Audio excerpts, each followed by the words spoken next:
நான் விஜய் அவர்களை ஒரு தீர்க்கதரிசி என்று சொல்லுவேன். நான் ஒன்று கேட்கிறேன், அதிமுகவும் திமுகவும் பார்த்து கேட்கிறேன், உங்களுக்கு தைரியம் இருந்தால், திராணி இருந்தால், நீங்கள் தேர்தலில் தனியாக நின்று ஜெயித்து காட்டுங்கள். மக்கள் நலனில் ஏதாவது நீங்க பண்ணீங்களா அப்படின்னு பார்த்தா ஒண்ணுமே இல்லை. வெறும் 1000 ரூபாய் கொடுத்தது பெருமையா பேசிப்பாங்க.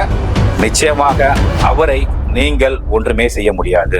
அவரை அசைப்பதற்கோ அவரை வீழ்த்துவதற்கோ இனி யாரும் இல்லை. நீங்கள் பார்த்து கொண்டிருப்பது உங்கள் அரசு டிவி. மக்கள் அனைவருக்கும் வணக்கம். வருகின்ற 22ஆம் தேதி பாசத்திற்குரிய அருமை சகோதரர் மாண்புமிகு முதலமைச்சர் ஜோசப் விஜய் அவருடைய பிறந்த நாள். கடந்த ஆண்டு அவரை பிறந்த நாளை முன்னிட்டு அவருக்கு வாழ்த்து கூறினேன். அதே போல அவருக்கு அந்த வருகின்ற தேர்தலில் நிச்சயமாக ஒரு முதலமைச்சராக அவர் வர வேண்டும் என்று நான் மக்களிடத்தில் கோரிக்கையும் வைத்தேன். சில காரணம் சொல்லியிருந்தேன். அதே போல அவருடைய தேர்தல் அறிக்கையும் இப்படி இருந்தால் இது நன்றாக இருக்கும் என்று சொல்லினேன். 1 வருடம் ஆகிவிட்டது. நான் அப்போது அவரை பாசத்துக்குரிய அன்பு சகோதரர் என்று சொல்லினேன். இப்பொழுது பாத்தீங்கன்னா அன்பு சகோதரர் அவர்கள் தமிழகத்தினுடைய முதலமைச்சராக இருப்பது மிகவும் மகிழ்ச்சிக்குரியது. இந்த நேரத்தில் என்னுடைய அதாவது வெளிச்சம் பத்திரிகை சார்பாகவும் அரசு டிவி சார்பாகவும் அவருக்கு முதலமைச்சர் அவர்களுக்கு எங்களுடைய அன்பான பிறந்தநாள் வாழ்த்துக்களை தெரிவித்துக் கொள்கிறோம்.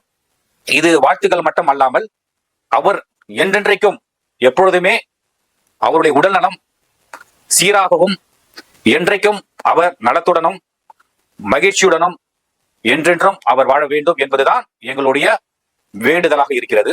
அந்த வேண்டுதல் நிச்சயமாக கடவுள், அனைத்து கடவுளும், அனைத்து மதத்தை சார்ந்த கடவுளும் அவருக்கு என்றென்றும் ஒரு துணையாக இருப்பார்கள் என்ற நம்பிக்கையோடு அவருக்கு என்னுடைய பிறந்தநாள் வாழ்த்து தெரிவிப்பதில் மிகவும் மகிழ்ச்சி அடைகிறேன். மேலும் ஒரு சில அவரிடத்தில் கேட்க வேண்டியது ஒரு சில பிரச்சனைகளை பற்றி நான் பேச வேண்டும். காரணம் பார்த்தீங்கன்னா தேர்தல் அறிக்கையில் அவர் சொன்னது எப்பொழுது நிறைவேற்றி தருவார் என்று தமிழக மக்கள் ஆவலுடன் எதிர்பார்த்து கொண்டிருக்கிறார்கள். ரொம்ப பெரிய விஷயம். நான் கடந்த முறையே சொன்னேன், நீங்க 500, 1000 தேர்தல் அறிக்கையெல்லாம் கொடுக்க வேண்டிய அவசியம் இல்லை. 10 தேர்தல் வாக்குறுதிகளை மக்களுக்காக கொடுத்தால் அதை நிறைவேற்றி கொடுத்தால் போதுமானது என்று நான் கூறினேன். அதே போலதான் இப்பொழுது மக்கள் என்ன எதிர்பார்த்து கொண்டிருக்கிறார்கள் அப்படின்னு பாத்தீங்கன்னா, மாசம் அந்த 2500 ரூபாய் நீங்க தருவீங்கன்னு சொன்னீங்க. அதை ரொம்பவும் எதிர்பார்த்து கொண்டிருக்கிறார்கள். அதுவும் உங்களுடைய பிறந்த நாளில் நீங்கள் மக்களுக்கு மகிழ்ச்சிகரமான அந்த விஷயத்தை, தேர்தல் அறிக்கையை நீங்கள் மக்களுக்கு 2500 ரூபாய் தருவேன் என்று வாக்குறுதி கொடுத்தீர்கள் என்றால் தமிழக மக்கள் நிச்சயமாக, தமிழக பெண்கள் ரொம்ப மகிழ்ச்சி அடைவார்கள். அவருடைய வாழ்த்துக்கள் எப்பொழுதும் உங்கள் நலனில் இருக்கும் என்பதனை இந்த நேரத்தில் நான் தெரிவித்துக் கொள்கிறேன். அதே போல பாத்தீங்கன்னா இந்த மகளிர் பயணம், தமிழ்நாடு முழுக்க இலவச பயணம் என்று சொன்னீர்கள், அதுவும் நிறைவேற்றி கொடுத்தால் நன்றாக இருக்கும். மேலும் விவசாயிகள், ஏன்னா நாட்டினுடைய முதுகெலும்பே விவசாயிகள் தான். அவர் கடவுளுக்கு அடுத்தபடியாக இருக்கக்கூடியவர்கள் விவசாயிகள். காரணம் பாத்தீங்கன்னா நாம சாப்பிடாம வாழ முடியாது. ஒரு நாள் நம்மளால சாப்பிடாம இருக்கவும் முடியாது. நமக்கு உணவு அளிக்கக்கூடிய அந்த விவசாயிகளுடைய பிரச்சனைகளை, அவருடைய கடன்களை நீங்கள் தள்ளுபடி செய்து கொடுத்தால் அதை விட ஒரு சந்தோஷம் யாருக்குமே இருக்காது. ஏன்னா நாம எவ்வளவுதான் பணம் வச்சிருந்தாலும் ஒருவேளை சாப்பிடாம இருந்து வாழ முடியாது. ஆகவே நமக்கு உணவு அளிக்கக்கூடிய அந்த விவசாயிகளின் நலன் கருதி அவர்களுக்கு வேண்டியதை, அவர்களுக்கு தேவையானதை நீங்கள் பூர்த்தி செய்து கொடுத்தால் மிகவும் நன்றாக இருக்கும். அது மிகப்பெரிய ஆசீர்வாதமாகவும் உங்களுக்கு இருக்கும் என்பதனை இந்த நேரத்தில் நான் சொல்வதில் மகிழ்ச்சி அடைகிறேன். அதே போல நீங்க ஒவ்வொரு விஷயமும் நீங்க தமிழ்நாட்டு மக்களுக்கு நிறைய விஷயங்கள் செய்யணும்னு சொல்லியிருக்கிறீங்க. பிள்ளைகளுக்கு, மாணவர்களுக்கு, இளைஞர்களுக்கு, பட்டதாரி இளைஞர்களுக்கு நிறைய விஷயங்கள் சொல்லியிருக்கிறீங்க. ஒண்ணு நீங்க செய்வேன்னு சொல்லிட்டு அது நிச்சயமாக நீங்க செய்வீங்க, செய்து கொடுப்பீங்க என்ற நம்பிக்கை மக்களுக்கு இருக்கிறது. ஏன்னா இன்னைக்கு 1 மாசம் தான் ஆகுது. இந்த 1 மாத காலத்துக்குள்ளே எதிர்கட்சிகள் எப்படின்னு பாத்தீங்கன்னா நிறைய விமர்சனம் செய்ய ஆரம்பிச்சிட்டாங்க. அதாவது ஒண்ணுமே நடக்கல அப்படின்னு சொல்லிட்டு ஸ்டார்ட் பண்ணிட்டாங்க. அவங்களுடைய இதை ஸ்டார்ட் பண்ணிட்டாங்க. நான் ஒரு விஷயம் நான் கேட்கிறேன். இந்த எதிர்கட்சிகளை பார்த்து கேட்கிறேன், நீங்க 5 ஆண்டுகள், அது அதிமுக இருக்கட்டும், திமுக இருக்கட்டும், இப்ப கடந்த திமுக தான், 5 ஆண்டுகள் நீங்கள் ஆட்சியில் இருந்தீர்கள். நீங்க என்ன செஞ்சீங்க? முதல்ல நீங்க இந்த மக்களுக்காக என்ன செஞ்சீங்க? அதாவது மரியாதைக்குரிய தலைவர் அண்ணாமலை எல்லாம் நிறைய கேள்விகளை முன்னிறுத்தினார். நீங்க செய்த ஒவ்வொரு ஊழலையும் நான் வெளிக்கொண்டு வருவேன்னு சொல்லிட்டு அண்ணாமலை மிகவும் தெளிவாக நிறைய விஷயங்களை பேசியிருக்கிறார். ஆனால் அதெல்லாம் அப்படிலாம் மறந்து விட்டுட்டு இப்போ 1 மாசம் தான் ஆகுது. விஜய் அவர்கள் ஆட்சிக்கு 1 மாசம் தான் ஆகுது. அதற்குள்ளே ஆட்சி சரியில்லை, நாட்டில் சட்டம் ஒழுங்கு சரியில்லை, தேர்தல் வாக்குறுதியை நிறைவேற்றவில்லை என்று புலம்பிக் கொண்டே இருக்கிறீர்கள். அதே போல பாத்தீங்கன்னா ஒரு முக்கியமான விஷயம் இந்த நேரத்தில் நான் பதிவு செய்ய விரும்புகிறேன். இவர் பாத்தீங்கன்னா 35% தான் வந்தாரு, தேர்தலில் வெற்றி பெற்றாரு.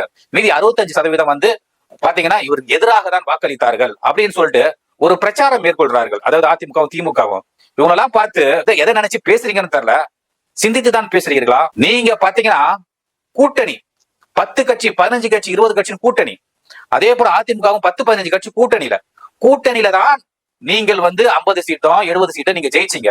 ஆனால் 2 பேர் தனியா நின்னாங்க. ஒண்ணு நாம் தமிழர் கட்சியோட தலைவர் சீமான் அவர்கள் தனியா நின்னாரு, ஆனா எதுவும் ஜெயிக்கல. அதே போல பாத்தீங்கன்னா விஜய் அவர்கள் வந்து தனிச்சையாக நின்றார். அதாவது வந்து இந்த கூட்டணிலாம் இல்ல, அவர் நின்றது தனிச்சையாக நின்றார். தனிச்சையாக நின்று 107 தொகுதிகளை வென்றுள்ளார். அதை நல்லா புரிஞ்சுக்கங்க. நீங்க வந்து கூட்டமா நின்னீங்க. எப்படி கூட்டமா 10 கட்சி சேர்ந்து கூட்டணி, 15 கட்சி சேர்ந்து கூட்டணி. ஆனால் விஜய் அப்படி இல்லை. அதை நீங்க புரிஞ்சுக்கணுங்க. தனிப்பட்ட ஒரு கட்சி தேர்தலில் நின்று எவ்வளவு வாக்கு சதவீதம் எடுத்து 107 தொகுதிகளில் வெற்றி பெற்றுகிறார் என்றால் இதுதான் உண்மையான வெற்றி. இதைதான் வெற்றி என்று சொல்வோம். அதை விட்டு 10 கட்சி 15 கட்சி சேர்ந்து நாங்க வெற்றி பெற்றோம், நாங்க இவ்வளவு சதவீதம் இருக்கிறது சொன்னால் இது எதுவும் வந்து எடுபடாது. நீங்கள் தைரியமாக இருந்தால், நான் ஒன்று கேட்கிறேன், அதிமுகவும் திமுகவும் பார்த்து கேட்கிறேன், உங்களுக்கு தைரியம் இருந்தால், திராணி இருந்தால், நீங்கள் தேர்தலில் தனியாக நின்று ஜெயித்து காட்டுங்கள். அதாவது இந்த பக்கம் விஜய் நிக்கட்டும், நீங்க தனியா அதிமுக நிக்கட்டும், திமுக நிக்கட்டும், மற்ற கட்சிகள் எல்லா கட்சிகளும் இருக்கட்டும், தனியாக நின்று விஜய் அவர்களை தமிழக வெற்றி கழகத்தை வென்று நான் ஒரு சீட்டு ஜெயித்து விட்டேன் அப்படின்னு நீங்க சொல்லுங்க, மார்த்தட்டுங்க. அதை நாங்க ஏற்றுக்கொள்கிறோம். அதை தான் வெற்றி என்று சொல்லுவோம். அதை விட்டு 10 கட்சி கூட்டணி 15 கட்சி கூட்டணி சொல்லிட்டு நின்று அதுல வெற்றி பெற்றது வந்து எதுவுமே செல்லாது. உண்மையா பார்க்க போனா செல்லாது. நான் பலமுறை பேசுகிறேன். ஏன் வந்து கூட்டணி வச்சு நிற்கிறீர்கள்?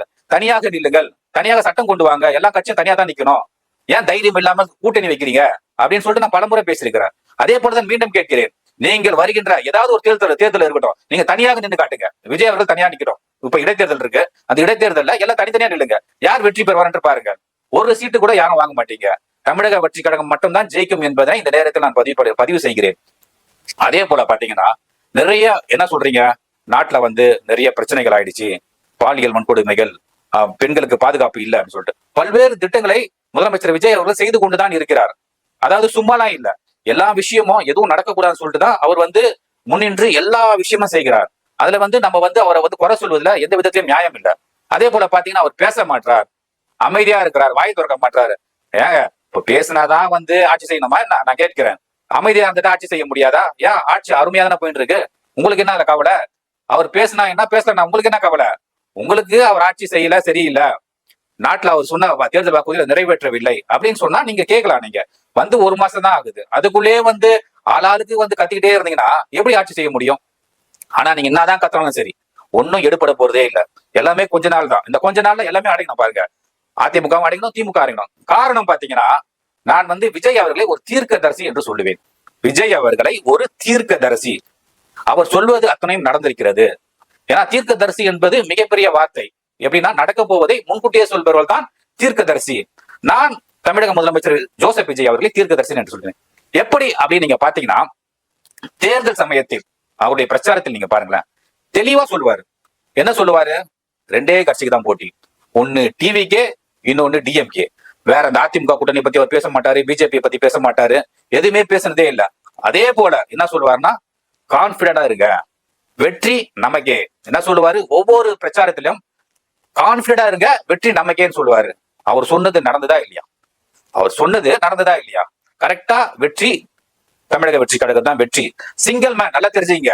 அவர் வந்து அவருடைய முகத்துக்காக தான். விஜய் 234 தொகுதி விஜய் தான் இருக்கிறேன், நீங்க எனக்காக தான் ஓட்டு போடணும், நீங்க வேற யாரையும் பார்க்காதீங்க. அதே போலதான் தமிழக மக்கள் விஜய் என்ற ஒரே அந்த ஒரு முகத்துக்காக தான் எவ்வளவு வாக்குகள் வந்தது, எவ்வளவு சீட்டுகள் வந்தது. அந்த அதிமுக ஊடானமே காணாம போயிடுச்சு.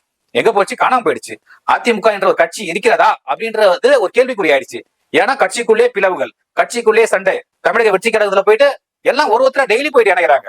எத்தனை பேர் ராஜினாமா பண்ணிட்டு இப்ப இது வரைக்கும் 5 பேர் ராஜினாமா பண்ணிட்டு தாவைக்கலை இணைந்திருக்கிறாங்க. அதே போல் நிறைய பேர் வந்து அங்க போய் இணைவதற்கு காத்து கொண்டிருக்கிறார்கள். இங்க யாருமே வந்து நம்ம குதிரை பேரம் சொல்லி இருக்கிறாங்க. என்னத்த குதிரை பேரம் இருக்குது? ஒண்ணுமே இல்லையா? அவங்க ஒரு கட்சியில இருந்து உங்க கட்சி தலைமை பிடிக்காம அவங்க போறாங்க, மாறுறாங்க. அப்ப தலைமை மேல வந்து அவங்களுக்கு வந்து ஒரு வெறுப்பு ஏற்பட்டதால் தான் இது போல போறாங்களே தவிர மற்றபடி வந்து இந்த குதிரை பேரம், அந்த பேரம், இந்த பேரம் ஆளாளுக்கு பேச வேண்டியதுதான். பேசுதெல்லாம் வந்து உண்மையாகிறாது. ஆகவே அந்த அதிமுக கூடாரம் என்பது காணாம போய்விட்டது. அப்போ விஜய் சொன்னது நடக்குதா இல்லையா? தேர்தலுக்கு முன்னாடி 2 பேர் தான் போட்டினாரு. இப்ப அந்த 2 பேர் தான் போட்டி. இப்ப டிஎம்கே இந்த பக்கம் தாவேகா 2 பேர் தான் போட்டி. ஏன்னா அதிமுக ஒரு கட்சி இல்லாம போயிடுச்சு, பிஜேபின்றது ஒண்ணுமே இல்லாம ஆயிடுச்சு. சோ இதெல்லாம் பாத்தீங்கன்னா முன்கூட்டியே அதை நடக்க போவதை முன்கூட்டியே பேசி அந்த சம்பவம் அப்படியே நடந்து விட்டது. சோ அதனால தான் நான் சொல்கிறேன், விஜய் ஒரு தீர்க்கதரிசி. அதே போல ஒரு சில விஷயங்கள் சொல்லிக் கொண்டுதான் இருப்பார். தமிழக மக்களை என்னுடைய அண்ணன் தம்பிகள், நான் அவங்களுடைய தாய்மாமன், நான் என்ன பொறுத்த வரைக்கும் நான் குடும்பத்துல ஒருத்தர் போலதான். அதனால எந்த நேரத்திலும் எந்த சூழ்நிலையிலும் நான் யாரையுமே கைவிட மாட்டேன், உங்களுக்காக தான் நான் இருப்பேன், உங்களுக்காக தான் நான் வாழ்வேன் என்று சொல்கிறார். அவருக்கு டைம் கொடுங்க. அவர் நிச்சயம் பாத்தீங்கன்னா எல்லா விஷயமும் அவர் தேர்தல் அறிக்கையில கொடுத்த அனைத்து வாக்குறுதிகளும் நிச்சயமாக நிறைவேற்றி கொடுப்பார் என்பதில் எந்த சந்தேகமும் இல்லை. சந்தேகமே படாதீங்க. தமிழக மக்களே, இளைஞர்களே, தாய்மார்களே, பெண்களே, யாருமே அவசரப்பட்டு எந்த ஒரு சந்தேகப்பட்டு அவரை வெறுப்பதற்கு காரணமாக இருக்காதீர்கள். உங்களுடைய அன்பு பாசம் அவரை என்ன பண்ணோம்னா உங்களுக்கு நிறைய செய்யறதுக்கு தூண்டும். நிறைய விஷயங்கள். இப்ப இந்த மழைநீர் வடிகால் திட்டம் பாத்தீங்கன்னா 5 வருஷமா 99% முடிஞ்சிருச்சு, 95% முடிஞ்சிருச்சு, இப்படியேதான் திமுக சொல்லிட்டே இருப்பாங்க. யாருமே பிரியா ஒரு பக்கம், சேகர் பாபு ஒரு பக்கம், நேரு ஒரு பக்கம், இப்படியேதான் பேசிட்டு இருப்பாங்க. ஆனா உண்மையாகவே நான் தெளிவா சொன்னேன், கடந்த முறை கூட சொன்னேன், எதுவுமே முடியுது அப்படின்னு சொன்னீங்க. பாத்தீங்கன்னா அந்த மழைநீர் வடிகால் திட்டத்தை நீங்க பள்ளம் நோண்டிட்டு அது காவாயில போய் இணைக்கணும். அந்த காவால இணைஞ்சாதான் அது மழை பெய்யும் போது கடல்ல போய் சேரும். இவங்க பாதி ரோடு நோண்டி விட்டு அங்கங்க நோண்டி விட்டு அப்படியே எப்படி அது மழைநீர் வடிகால் திட்டம் ஆகும்? எல்லாமே ஒரு பொய் பிரச்சாரம்.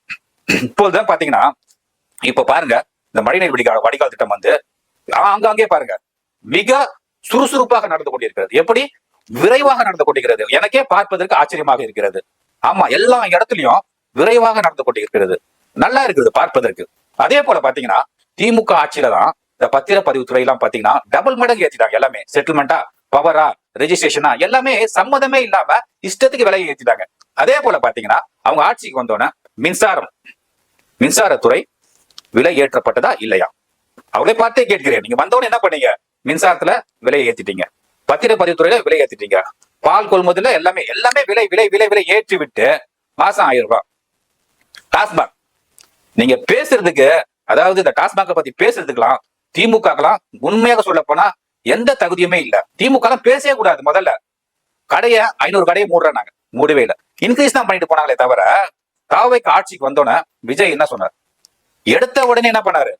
டாஸ்மாகை மூடுங்கள். 700 கடை நீங்க ஃபுல்லா போய் பாத்துங்க, மூடி இருக்கு, எல்லாமே மூடி இருக்கு. எங்கெங்க நீங்க ஸ்கூல் பக்கத்துல திறந்தீங்க, எங்க மக்களுக்கு தொல்லையா இருந்தது, எல்லா இடமும் மூடி போயிருக்கு. இன்னைக்கு பார்க்கும் பொழுது அவ்வளவு அருமையா இருக்கு, நிம்மதியா இருக்கு. அதை விட்டு நீங்க என்ன கூத்தாண்டீங்க? நீங்க இந்த டாஸ்மாக வச்சுட்டு, இந்த டாஸ்மாக எவ்வளவு பிரச்சனை. இந்த திமுக தோற்பதற்கு காரணமே இந்த டாஸ்மாக் தானே. அது தெரியவில்லையா உங்களுக்கு? இந்த டாஸ்மாக வச்சுட்டு ரோட்ல குடிச்சிட்டு எத்தனை பேர் தாலியா இருந்தீங்க? எவ்வளவு விபத்துகள். ரோட்ல குடிச்சிட்டு அவன் விழுந்து கிடப்பானுங்க, குடிச்சிட்டு ஓட்டினா அதுக்கு ஒரு ஃபைன் போடுறீங்க, சாவுறாங்க. இப்படிதானே அரசாங்கம் நடந்து கொண்டிருக்கிறது. மக்கள் நலனில் ஏதாவது நீங்க பண்ணீங்களா அப்படின்னு பார்த்தா ஒண்ணுமே இல்ல. வெறும் 1000 ரூபாய் கொடுத்தது பெருமையா பேசிப்பாங்க. அதே போல பார்த்தா என்ன சொல்றாங்கன்னா மகளிருக்கு விடியல் பயணம். எவ்வளவுதான் நீங்க பண்ணது? இதை வச்சுக்கிட்டே நீங்க ஆட்சி நடத்துறீங்க. இன்னைக்கு 1 மாசம் கூட ஆகல விஜய் அவர்களை நீங்கள் அவ்வளவு டார்ச்சர் பண்றீங்க. அவர் பேச மாட்டாரு, அவருக்கு பேச தெரியாது, சட்டசபையில அவரை நீங்க கேவலமா ஏளனமா பேசுறீங்க. அவர் பேச வேண்டிய அவசியமே இல்லை. இப்போ நான் சொல்றேன், அவர் பேச வேண்டிய அவசியம். அவருக்காக பேசக்கூடிய நிறைய பேர் இருக்கிறாங்க, அவருக்காக பேசக்கூடியவர்கள் நிறைய பேர் இருக்கிறாங்க. நிச்சயமாக அவரை நீங்கள் ஒன்றுமே செய்ய முடியாது. இந்த 5 ஆண்டு காலம் மட்டுமல்ல, வருகின்ற இன்னொரு 5 காலம் எடுத்துக்கொண்டாலும் அவர்தான் முதலமைச்சராக இருப்பார். அவருக்கு கடவுளுடைய ஆசீர்வாதம் என்றென்றைக்கும் இருக்கும். அவரை அசைப்பதற்கோ அவரை வீழ்த்துவதற்கோ இனி யாரும் இல்லை என்பதுதான் என்னுடைய கணிப்பு. இதுல எந்த மாற்றமும் இல்லை. அவருடைய பிறந்த நாள் சிறப்பாக இருக்க வேண்டும். அவருடைய பிறந்த நாள் அவருக்கு என்றென்றுக்குமே கடவுளுடைய ஆசீர்வாதத்தால் அவர் வாழ வேண்டும் என்பதுதான் என்னுடைய அன்பு வேண்டுகோளாக நான் கடவுளிடத்தில் பிரார்த்தனை செய்கிறேன். நிச்சயமாக கடவுள் அவருக்கு எல்லா அனுகிரகமும் கொடுத்து தமிழ்நாட்டில் ஒரு சிறந்த முதலமைச்சர் இவர்தான் என்று சொல்லக்கூடிய அளவிற்கு அவர் வாழ்வார் என்று இந்த நேரத்தில் நான் சொல்லி, மீண்டும் ஒரு முறை வெளிச்சம் பத்திரிகை சார்பாகவும் அரசு டிவி சார்பாகவும் விஜய் அவர்களுக்கு பிறந்தநாள் வாழ்த்துக்களை தெரிவித்துக் கொள்கிறேன். நன்றி, வணக்கம்.